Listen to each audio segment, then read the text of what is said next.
Good afternoon, everyone. Ozone. Preparation and properties of ozone. First, preparation. So we can prepare ozone just by passing silent electric discharge through the oxygen gas, cold and dry oxygen gas. We should take oxygen and if we pass silent electric discharge, then we will get ozone. The formation of ozone is a reversible process and it is highly endothermic in nature. The delta H value is almost 284.5 kilojoules. So highly endothermic in nature. And also here you can see the preparation of ozone case. The number of moles of oxygen, 3 moles of oxygen is converting into the 2 moles of ozone. Its entropy also decreases. That is why always this reaction is reversible in nature and formation of ozone is very less amount. You may get almost approximately 10% of ozone can be prepared by using this method. Because ozone formation is not favorable condition, highly unstable, immediately it will convert back into the oxygen, where delta H is positive and delta S is negative for this. Entropy change is also negative. So both are not favorable conditions for forward reaction.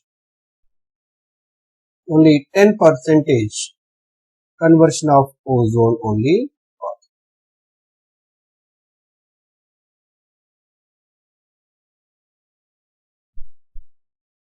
Oxygen to ozone is possible.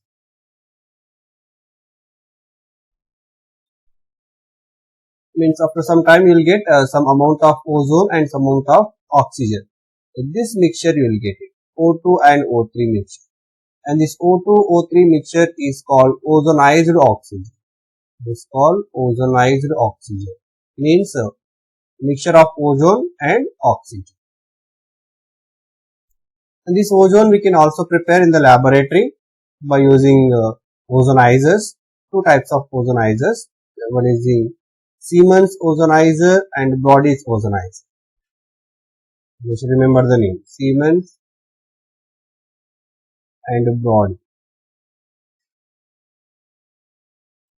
By using these two ozonizers, we can prepare ozone in laboratory preparation.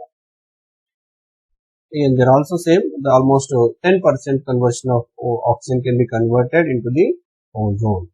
That is the reason is due to the delta H is more positive, delta S is more negative. It is highly non-spontaneous in nature.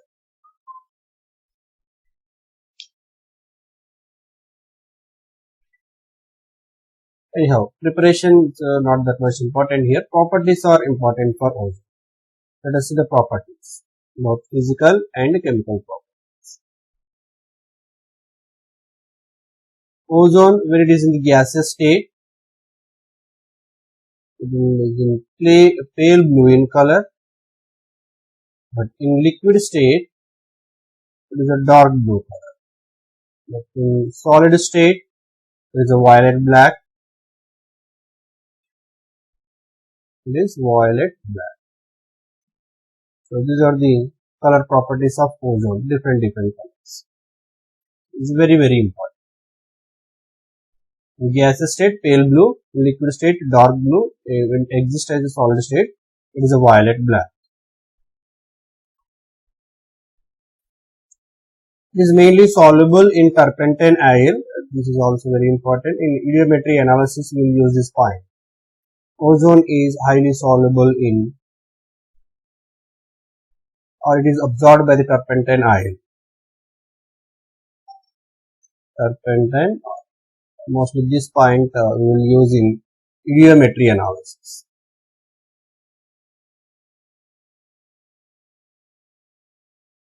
To identify the nature of the gas.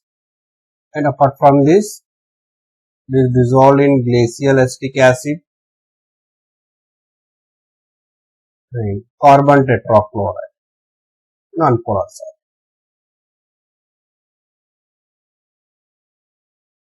Ozone is unstable in nature. It is easily undergo decomposition like this. When ozone undergo decomposition, it will give back oxygen. Apart from that, it will produce nascent oxygen, the single atomic oxygen. This is called nascent oxygen. This nascent oxygen is responsible for the oxidation reaction, oxidizing behavior of the ozone. So due to the releasing of this nascent oxygen, ozone can act as a strong oxidizing agent.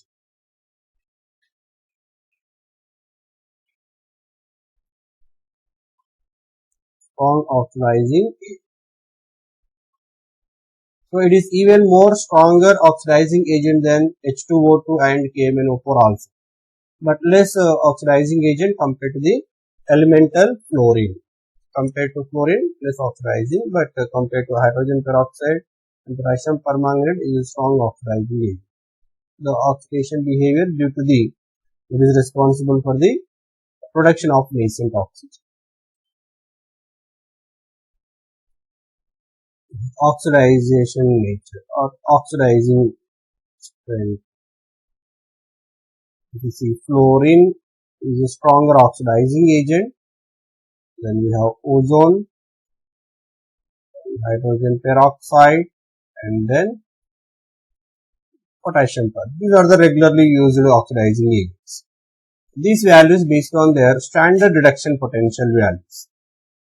We know that in the electrochemical series, fluorine is having more positive reduction potential values. That is why it can act as a strong oxidizing agent. And fluorine standard reduction potential value, if you see compared to SRP values, fluorine SRP value is 2.87 volts. So highly, it's a more oxidizing nature. Even in a periodic table also, fluorine is the strongest oxidizing agent. Then next to ozone, it is having the standard reduction potential value is 2.07. And whereas hydrogen peroxide and KMnO4, they are having the values 1.78 and 1.51 respectively. So according to this, SRP values, the oxidizing strength of fluorine, ozone, hydrogen peroxide and KMnO4. So anyhow, ozone can show the chemical properties related to its oxidizing strength. Now let us see the chemical properties of ozone which support the oxidizing behavior. You see here various oxidation reactions of ozone. Mostly ozone when undergo decomposition, it will give O2 plus nascent oxygen. So this nascent oxygen we can give to the other substance. Then apart from that, it releases oxygen. So most of the chemical reactions, when ozone react with some reactant, it releases oxygen and it will donate this nascent oxygen to other and it oxidizes the substances. You can see examples here. Lead sulfide. When you treat with ozone, it will give lead sulfate and releases oxygen. You can balance this. 4 moles of this one. So here this oxygen goes to the lead sulfide, nascent oxygen, and O2 can be liberated. So this nascent oxygen is now here responsible for the oxidation reaction to oxidize this lead sulfide. Similarly, potassium iodide, we treat with ozone, we get potassium hydroxide. Again it releases oxygen.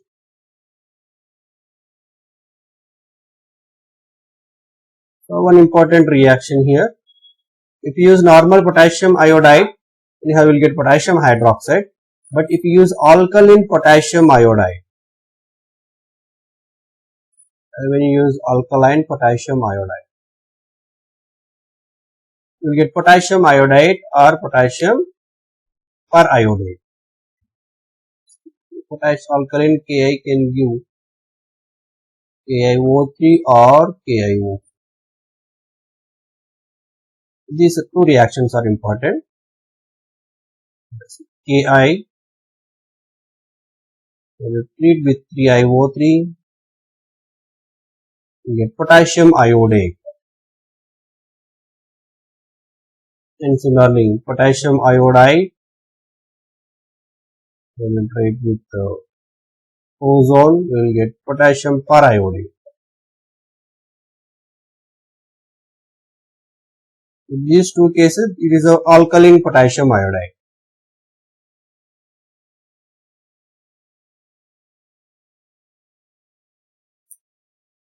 Next, similarly, potassium hydroxide.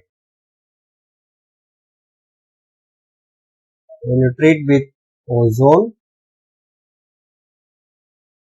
it will give potassium ozonide. Potassium ozonide will be KO3. Here the oxidation state of oxygen is -1/3. Only in ozonide the oxygen can show the -1/3 oxidation state, and that mostly we will use ozonized is the potassium ozonide. It is a orange colored solid, potassium ozonide. And here ozone present in the form of O3-, and this O3- is paramagnetic in nature.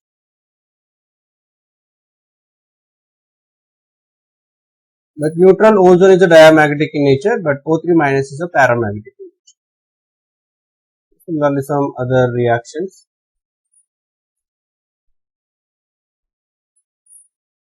When ozone, if you treat with HCl, it will be chlorine, and ozone when you treat with the potassium manganate. Again, this is important reaction. Preparation of potassium permanganate from potassium manganate. K2MnO4. This is a potassium manganate. When you treat with ozone, it will further oxidize it to the potassium permanganate. So because ozone is a strong oxidizing agent, it can oxidize this potassium manganate to potassium permanganate.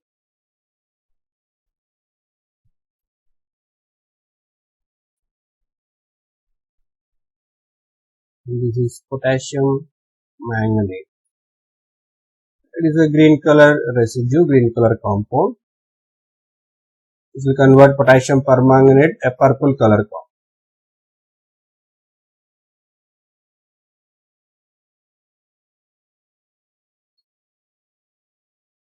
Similarly, it can oxidize hydrogen peroxide also. You know that generally hydrogen peroxide can act as oxidizing agent as well as a reducing agent also. But hydrogen peroxide, when you treat with ozone, but in this particular case, it can act as a reducing agent.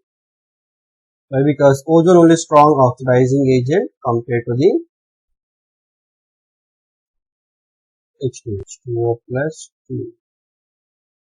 And again, it will convert nitrite salts to nitrate salts, sodium nitrate to sodium nitrite, oxidized form. It can convert ferrous salt to the ferric salts, iron 2 plus ion, that will be converted to the iron 3 plus ions. By releasing oxygen, so it can convert either sodium sulfite or arsenite, either Na2SO3 or Na2ASO3. This can be converted into the oxidized form sodium sulfate or sodium arsenate, Na3ASO3, and releases oxygen.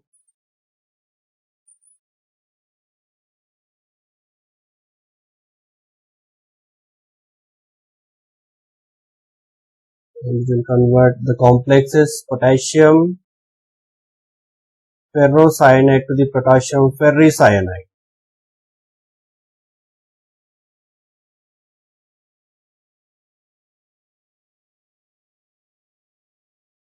This is a potassium ferrocyanide complex, can be converted to potassium ferricyanide. You can see here iron oxidation state is +2. And this plus 2 iron oxidation state can be converted into the plus 3 iron oxidation state. Like this also it can oxidize. With some other reactions, hydrogen sulfide can be oxidized to the sulfur.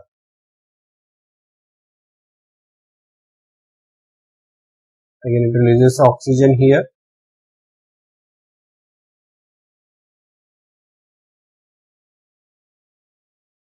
Some of the moist non-metals, moistured non-metals can be converted into their higher oxy acids.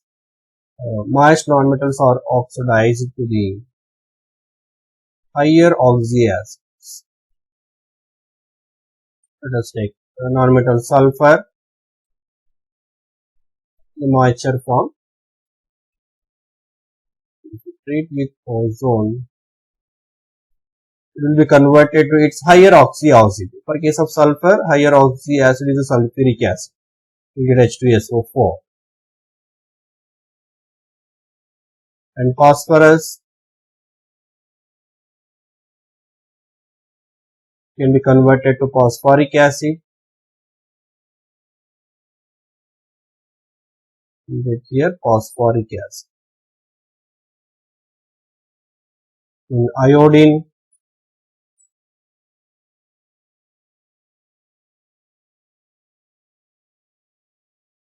will be converted to iodic acid. But one more important point here, if you take moist iodine, you will get iodic acid. But instead of moist iodine, if you take dry iodine, let me take iodine dry form. It will oxidize to the it is I4O9 compound. You can see an oxide, iodine oxide. Here no water. It is a dry iodine. You will get I4O9. So here HiO3, but here I4O9. Generally, this I4O9 exists in the ionic form like this. It is a form of IO3 taken twice. It is ionic solid. Here iodine is in plus 3 oxidation state and the IO3 minus. Like this it will exist in ionic form. It is a yellow powder compound.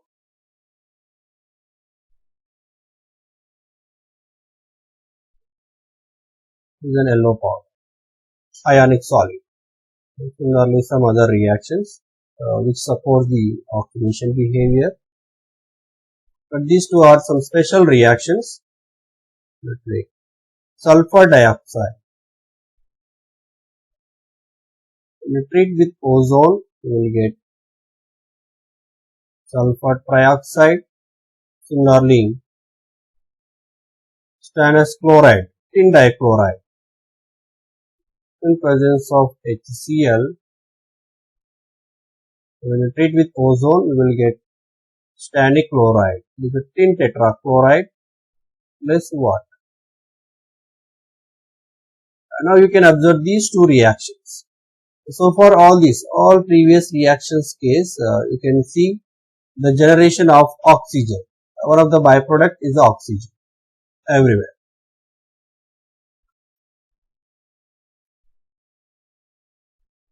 So oxygen, like this will be. But in this particular case, and here oxygen, but here there is no generation of oxygen, no production of oxygen here. Here completely ozone is consumed in the reaction. Here ozone consumed and here also ozone consumed. There is no production of oxygen. Two are special reactions. This is 3O2, not H2. This is 3 moles of oxygen.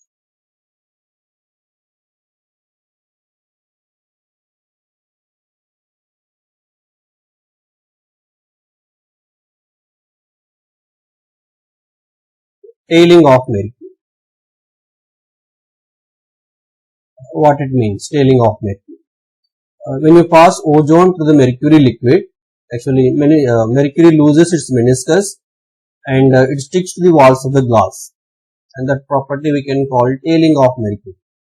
Normally, if you take mercury and in the glass bottle, it will not stick, right? Normal mercury cannot stick to the glass bottle, but if you pass ozone to that mercury liquid, then ultimately it will react. This ozone oxidizes that mercury liquid into the mercurous oxide.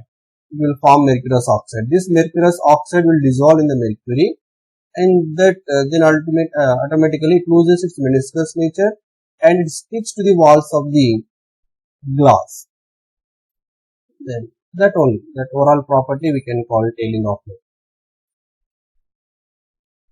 You can write the definition. One. This point, if they ask in the board exam also, you can write that. And then ozone is passed into the mercury.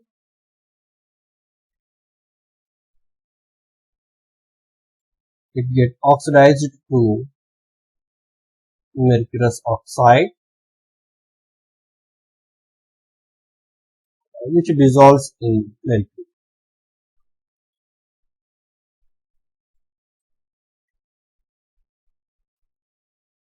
Then mercury loses its meniscus and sticks to the walls of the glass. Then mercury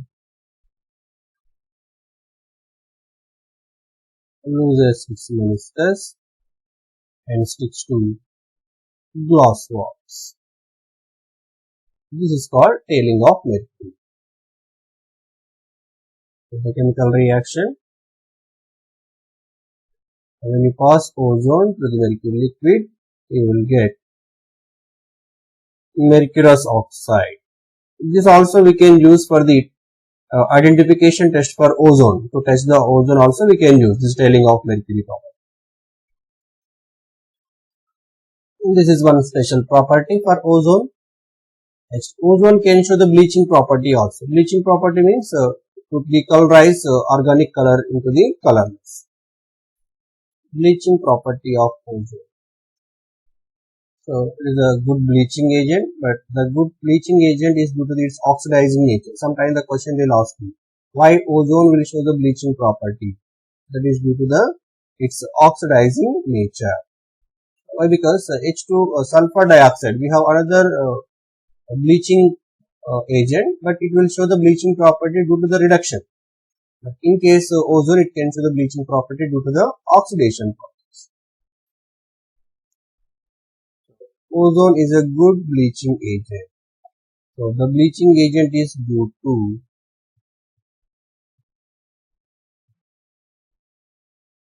its oxidizing action, oxidizing behavior, or oxidizing nature. This point is important. Why ozone is a bleaching means oxidize. Bleaching means it will decolorize organic colors into the colorless matter.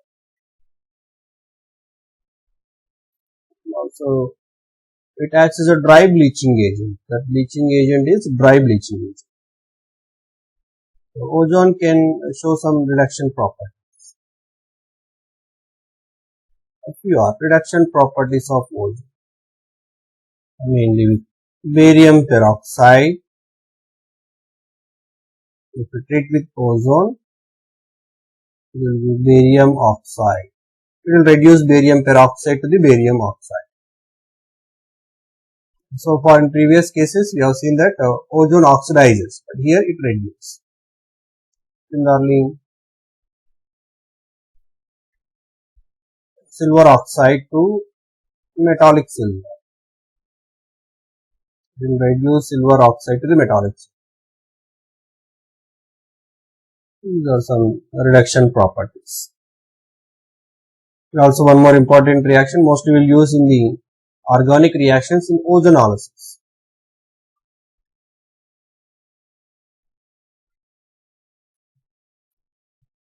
Ozonolysis reaction. This we did already in organic chemistry. When alkene or alkyne reacts with the ozone, it will form its corresponding ozonides. So about the mechanism and products, we did already in the organic. No need to take again. Next, one more important point here, the identification test for ozone. How can we identify? There is a test for ozone. Just now we have discussed the tailing of mercury. So that is one of the tests to check whether the ozone is liberated or not. First identification test is the tailing of mercury.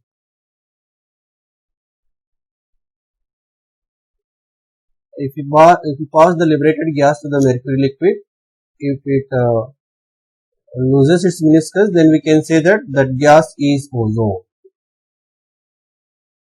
It is a tailing of mercury. Second one, same that reduction reaction previous. We will take a clean silver foil.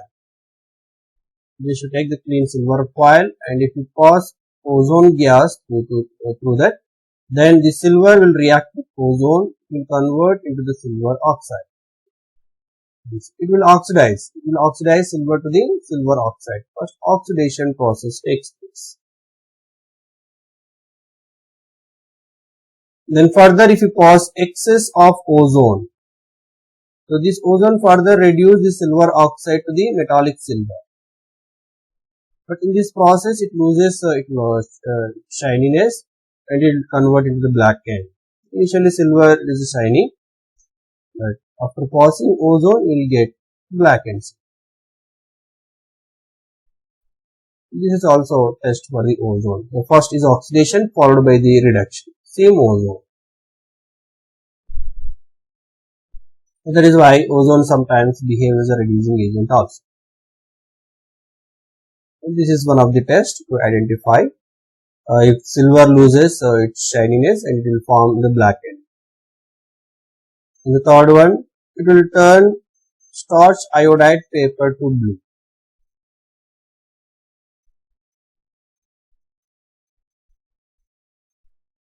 Starch iodide paper to blue color. Then also we can say that it is ozone. So these three are important tests for ozone. And next, first one, that is a qualitative. Now quantitative estimation of ozone.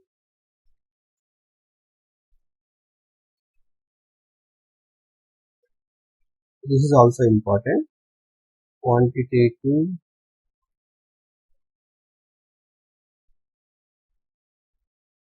estimation of ozone. Generally, we can estimate by using iodometric titration. We have two types of titrations, iodometric titration and iodometric titration. But here ozone can be estimated quantitatively by using iodometric titration. In this case, this will pass ozone gas to the potassium iodide solution, which is buffered with borate buffer. Then it can liberate iodine gas. That liberated iodine gas can be estimated by using the hypo solution, that is sodium thiosulfate. Then it can convert that sodium thiosulfate into sodium tetrathionate, and again it liberates the iodide. And based on that reaction, we can apply the law of equivalence and we can identify the amount of iodine liberated. Once you know the amount of iodine liberated, you can identify or you can calculate the amount of ozone reacted in that particular reaction. Just titration method, for that we have to apply law of equivalence. Just you take potassium iodide solution, mixture water, then if you pass ozone and this potassium iodide solution which is buffered with borate buffer. We use borate buffer. Whose pH is around 9.2. This is mentioned in the NCERT, so better to remember. In potassium iodide solution, if pass ozone, it will liberate iodine.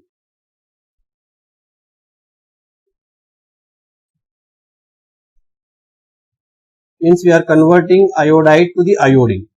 And this liberated iodine, anyhow, we can identify quantitatively by treating with sodium thiosulfate.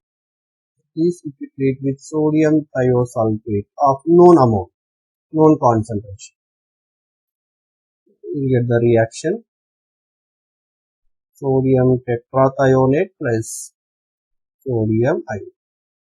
So by using this reaction, we can calculate the amount of iodine. Means by knowing this known amount of sodium thiosulfate, we can identify how much amount of iodine is reacted. So whatever the amount of iodine reacted here, that is liberated in the first reaction only.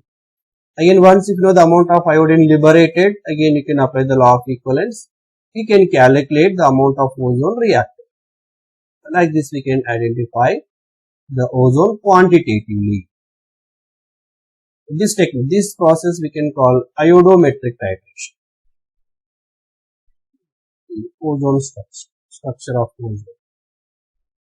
This is the structure of ozone. The central ozone 1 lone pair, and the terminal oxygen this is 2 lone pair, and it has the 3 lone pair. It can show resonance structure, and one of the resonating structure of this. And these two are resonating structures. So here ozone structure. What is it? It is an angular shape look like. It is a non-linear.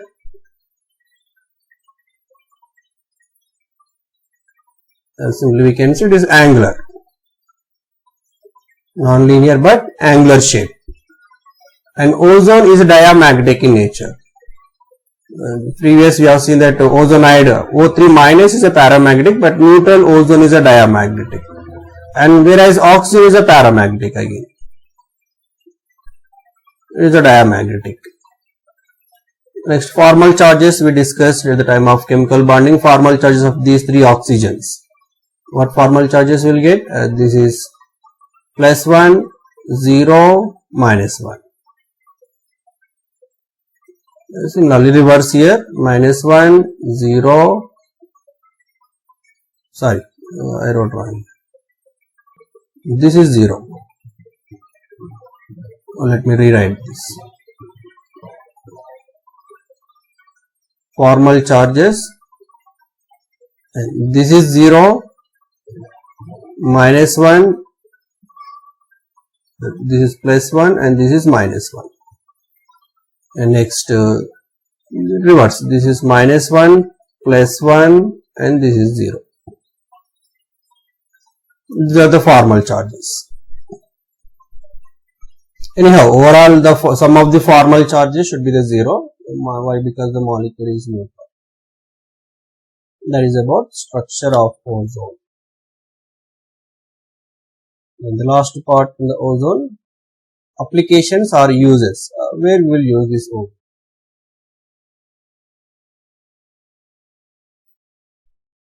Uses. The application, ozone can be used as a germicide, disinfectant, and for the purification of water also we will use as a sterilizing agent. So it is used as a germicide, disinfectant, and a sterilizing agent for water. Sterilizing water. And also it is used to improve the quality of the atmospheric air, like generally in case of cinema halls or submarines, mines places, some underground places. So it is used in improving the quality of atmospheric air. Atmosphere at mostly crowded places. That is one of the application. Next, this ozone can be used as a rocket fuel also when we mix with C2N2. It is a cyanogen. The mixture of ozone and C2N2. It is known as a cyanogen. known as cyanogen. This can be used as a rocket fuel. It is used as rocket fuel. This is one of the application. So one more main application, that is ozone layer protect us from the harmful UV rays. It protects the living beings which are present in the earth. It protects from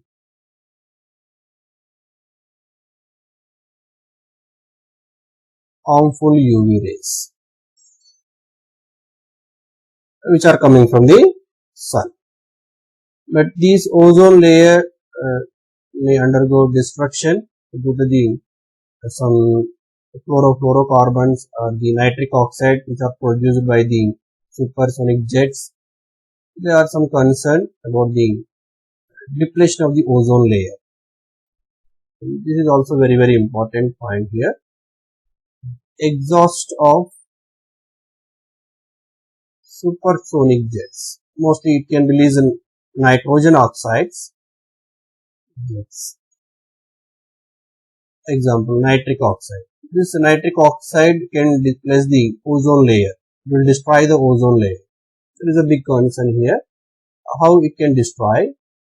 Nitric oxide when react with ozone. And nitric oxide has a lone pair single electron. It can behave as a radical. So highly reactive radical. This highly reactive radical can react with ozone and it will form nitrogen dioxide and oxygen. It will convert ozone into the oxygen. Like this they can destroy the ozone layer. So because these supersonic jets almost they can fly in the above the ozone layer. And the ozone layer can cover approximately 20 kilometers above from the sea level. The supersonic jets also they can fly over that ozone layer. So when they releases this nitric oxide, other nitrogen oxides, they can react with ozone and then they'll destroy the ozone layer. One more chlorofluorocarbons, which used as a refrigerants. They can when they release it into the atmosphere. Anyhow, chlorofluorocarbons when they are in the normal ground level, they are highly very less reactive in nature, highly unreactive in nature. But when reach the ozone layer, above the ozone layer, then they'll get more energy from the sunlight. They can undergo depletions, like the chemical reactions can take place like this. Let me see. Freons also one of the causes for the depletion of ozone layer. Freons nothing but chlorofluorocarbons, generally which are used as refrigerants. Is also main cause for the depletion of ozone. CF2Cl. So this chlorofluorocarbon when they are in earth, no problem, but when it reaches to the ozone layer, they'll react with the sunlight. They release chlorine radical to the atmosphere, and this chlorine radical is responsible for the depletion of the ozone layer. It will react with this ozone. It will convert the ozone into the oxygen. Mainly nitric oxide and this chlorine radical, they can destroy the ozone layer.